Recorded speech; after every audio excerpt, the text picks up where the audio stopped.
Отворена новата канцеларија за услуги во Штип, една точка за услуги која ќе функционира во наредниот период.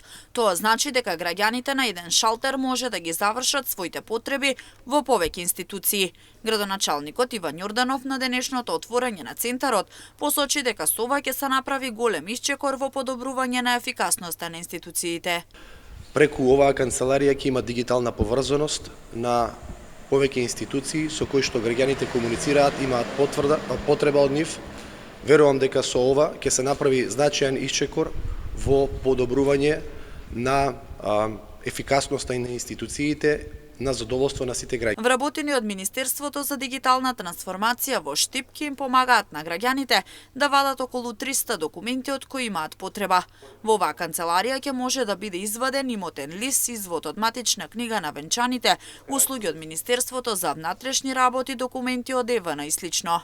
Ова е еден вид на собирање на сите услуги кои што се достапни на порталот и кои што ќе бидат достапни за сите граѓани само со едно доаѓање на еден шалтер за услуги на едно место.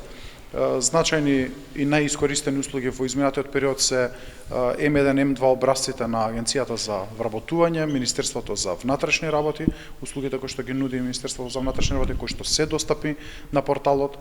Во најава ни се Министерството за енергетика и завршивме скоро до крај сме со услугите на Регулаторната комисија за енергетика, така што сите услуги поврзани со електричната енергија се достапни на порталот. Ново што е достапно и на овој шалтер ќе бидат услугите од Агенцијата за катастар.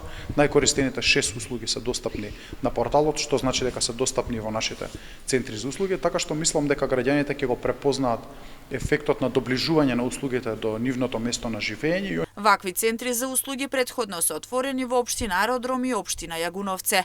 Канцеларијата во Штип ќе работи од понеделник до петок, а во зависност од потребите на граѓаните се размислува за воведување и на втора смена.